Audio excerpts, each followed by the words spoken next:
नमस्कार दर्शक बंधु मु पल्लवी आपण माने देखुचंती वीपी न्यूज ओडिया।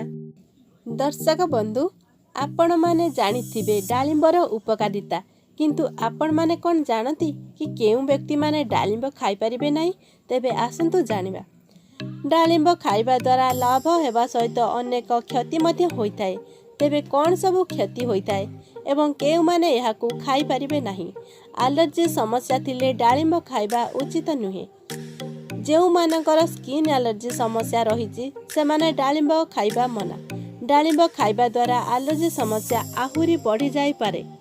जेउ मानकर निम्न रक्तचाप तथा लो ब्लड प्रेशर समस्या रहिछि सेमाने मध्य डालिंब ठारू दूरेई रहिबा उचित। डालिंब साधारणतः ठंडा फल, तेणु यह शरीर रक्त संचालन गति को धीमा कर दे थाए। यह द्वारा रक्तचाप आहुरी निम्न स्तर को चली जाए, जहाँ शरीर पाई क्षतिकारक।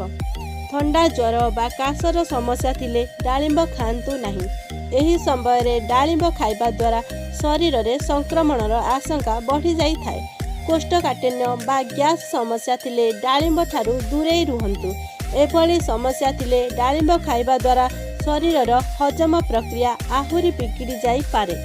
जदि आपण कौनसी मानसिक समस्या सह संघर्ष करुछंती एवं सेथिपाई औषध मध्य खाउछंती, तेबे तुरंत डालिंब खाइबा बंद कर दियंतु।